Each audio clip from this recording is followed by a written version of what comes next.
Now, in our next topic related to the capacitor, we are going to learn about capacitor and its principle. आपको लग रहा होगा कि आप पढ़ चुके हैं कि कैपेसिटर क्या है.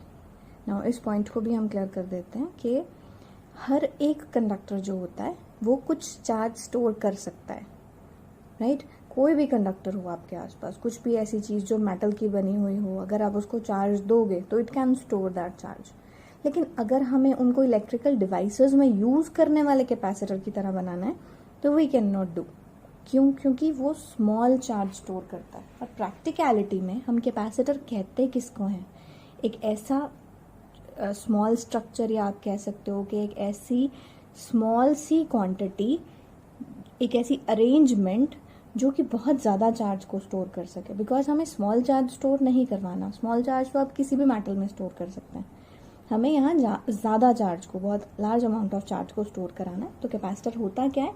Is an arrangement for storing large amount of electric charge and hence electric energy. Charge store होगा तो चार्ज के साथ एनर्जी भी आएगी, लेकिन स्मॉल स्पेस में. हमें कैपेसिटर का साइज छोटा रखना है. नॉर्मल चीज़ें नहीं लेनी, हमें एक ऐसी चीज़ बनानी पड़ेगी जो कि कैपेसिटर का काम भी कर सके और साइज भी स्मॉल हो. ठीक है? तो इस प्रिंसिपल को समझने से पहले हम हमारा टॉपिक डिस्कस करते हैं कि प्रिंसिपल को समझाया कैसे जाएगा. तो उसके लिए आप सपोज करेंगे कि हमारे पास एक मेटल प्लेट है ए. ए क्या है? हम स्टार लगा के बता देते हैं. ए इज अ मेटल प्लेट. और इस मेटल प्लेट को आपने एक इंसुलेटिंग स्टैंड के ऊपर लगाया. This is insulating stand. Now आपने ये मेटल प्लेट को करना क्या शुरू किया? हमने मेटल प्लेट को चार्ज करना शुरू किया. मतलब we started giving the charge to metal plate. और ए प्लेट उस चार्ज को स्टोर किए जा रही है. अगर हम साथ में ये ग्राफ भी बना लें तो हमें पता है charge is directly proportional to potential. तो जैसे जैसे प्लेट ए के ऊपर चार्ज बढ़ता जाएगा वैसे वैसे उसका पोटेंशियल भी बढ़ता जाएगा. दोनों भी प्रोपोर्शनैलिटी में है. दैट्स वाई जो आपका ग्राफ आएगा it would come out to be a straight line. यानी जो ग्राफ है वो एक स्ट्रेट लाइन की तरह शो होगा. बट एक्चुअली में क्या देखा गया? एक्चुअली में देखा गया है कि अगर एक मेटल प्लेट को आप चार्ज दे रहे हैं तो वो एक वैल्यू से ऊपर, एक लिमिट से ऊपर चार्ज स्टोर नहीं कर सकती. एक लिमिट से ऊपर अगर चार्ज स्टोर करेंगे तो एक पॉइंट ऐसा आएगा जहां चार्ज लीक होना शुरू हो जाएगा. Meaning this metal will show to you कि इससे ऊपर चार्ज इसके ऊपर स्टोर नहीं हो सकता. तो अब मुझे तो इसको कैपेसिटर बनाना है. If I need to make it capacitor तो हमें कुछ करना पड़ेगा या फिर कुछ ऐसा चीज़ करनी पड़ेगी विच इज़ लाइक एक्सपेरिमेंट. हम एक्सपेरिमेंट करते हैं. आपने ए प्लेट के नियर एक प्लेट रख दी बी. एक प्लेट रख दी बी. अब होगा क्या?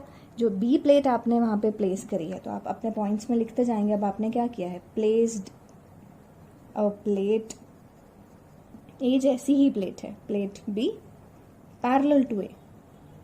ठीक है, आपने ये स्टेप कर लिया. आपने ए के पैरेलल में एक प्लेट बी रख दी. अब बी प्लेट पे क्या होगा? Due to induction plate B क्या हो जाएगी? नेगेटिवली चार्ज हो जाएगी. लेकिन कौन सा एंड? उसका नियर एंड, क्योंकि other and is not in contact with this positive charge. Positive charge negative charge को अपनी तरफ खींच लेगा. आप जानते हैं कि एक मेटल है तो चार्जेस का सेपरेट होना बहुत आसान है. तो नेगेटिव चार्ज सेपरेट हो गया.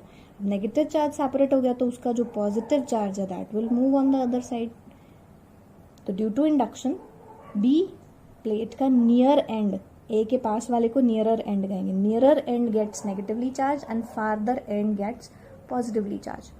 अब हमारे लिए प्रॉब्लम हुई क्या थी? ए को चार्ज देना जब शुरू किया था तो maximum amount of charge store हो गया था, मैक्सिमम पोटेंशियल हो गया था, और उस पोटेंशियल से ऊपर आप राइज नहीं कर पा रहे थे. अगर मैं इस ग्राफ को बनाऊं तो मुझे इस ग्राफ को या तो यहां से पैरेलल कर देना चाहिए या यहां से पैरेलल कर देना चाहिए. कि मीनिंग एक हद से ऊपर पोटेंशियल आप स्टोर नहीं करवा पा रहे हैं. That is called V maximum. एक मैक्सिमम पोटेंशियल से ऊपर प्लेट स्टोर नहीं कर पा रही है. यानी ऐसा नहीं है कि ये ग्राफ की स्ट्रेट लाइन कहीं लॉन्ग वे तक जा सकती है. नहीं, आपके पास देयर इज अ लिमिट. उस लिमिट के बाद जितना मर्जी चार्ज दिए जाओ पोटेंशियल नहीं बढ़ेगा, यानी चार्ज विल लीक. ठीक है, तो हमारी पॉजिटिव प्लेट ने जितना चार्ज लेना था ले लिया था, मैक्सिमम चार्ज था. बी प्लेट आपने पास में रखी, नेगेटिव एंड नियर एंड पे आ गया और पॉजिटिव चार्ज अदर एंड पे आ गया. अब क्या होगा? ये जो नेगेटिव एंड है, हमारा एम क्या है, सबसे पहले अपना एम लिख के रख लो कहीं ब्रैकेट में साइड पे। एम है टू रिड्यूस पोटेंशियल ऑफ ए,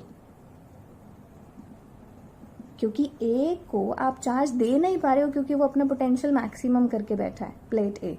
तो अब आप क्या करना चाह रहे हो, पोटेंशियल ऑफ ए को कम करना चाह रहे हो। तो आपकी हेल्प कौन कर रहा है, जो नियर एंड का चार्ज है, near end charge on B is reducing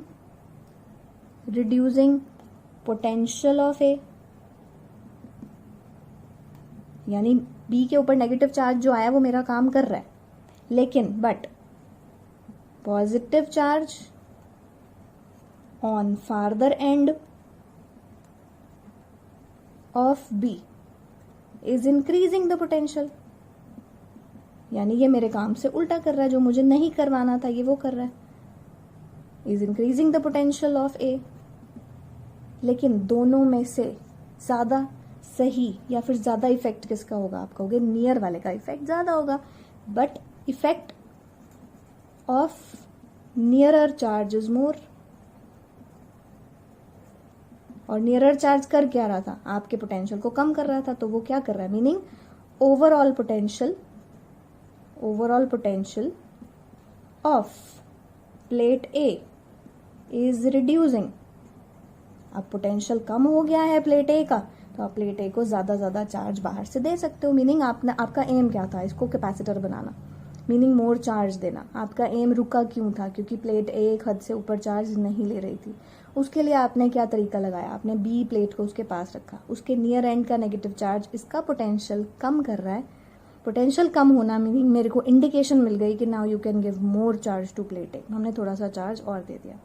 but अभी भी हम चाहते हैं कि मोर चार्ज कैन बी गिवन, तो अभी हमें वो और चार्ज देने से रोक कौन रहा है, ये पॉजिटिव चार्ज। तो अगर हम इस पॉजिटिव चार्ज को हटा दें तो क्या होगा, तो कहते हैं कि आप इसको हटाओगे कैसे, meaning in the next step आप बस ए प्लेट तो वैसे ही पढ़िए, ए प्लेट पे कोई चेंज नहीं है। प्लेट ए पे आपने उसके नीचे एक इंसुलेटिंग स्टैंड लगाया था, वैसे ही है। प्लेट बी का आपने क्या किया, प्लेट बी के अदर एंड को आपने कर दिया ग्राउंड, यानी अदर एंड को कर दिया अर्थिंग कर दी उस एंड की। अब वो एंड अर्थ हो गया तो पॉजिटिव चार्ज यानी excess charge of B goes to the ground. आप कहोगे नेगेटिव क्यों नहीं गया, क्योंकि नेगेटिव एंड को तो पॉजिटिव चार्ज ने अट्रैक्शन से अपने साथ बाउंड किया हुआ है। पॉजिटिव चार्ज तो उसकी रिपल्शन के अंदर था, वैसे भी दूर था, इसीलिए positive charge can go to the ground. Positive charge हमें हिंडर कर रहा था क्योंकि वो ए का पोटेंशियल इंक्रीज कर रहा था, अब तो वो गया। तो मतलब इससे क्या हुआ, आपने अर्थिंग करी, meaning what have you done, earthing का इफेक्ट क्या हुआ, potential of A reduced further more, जिससे क्या हुआ, more charge now can be given to plate A. आप प्लेट ए को और चार्ज दे सकते हो। तो ये जो आपने करना था, आपका काम था कि आप पोटेंशियल कम करके और चार्ज स्टोर करवाओ, और चार्ज स्टोर कराने से कैपेसिटर बनना था। What had it become, it have become a capacitor. तो कैपेसिटर कौन सा वाला बना ये, it has become a capacitor which is called parallel plate capacitor, क्योंकि सिंगल प्लेट उतना चार्ज स्टोर नहीं कर पा रही थी जितना दो पैरेलल प्लेट्स कर पा रही है। तो it is called parallel plate capacitor.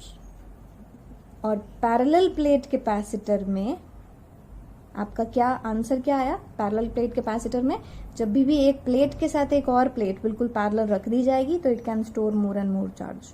उसका प्रिंसिपल आप पढ़ चुके हो। नाउ उसका सिंबल क्या है, symbol of this plate is like this, symbol of this capacitor, and it's name is called parallel plate capacitor.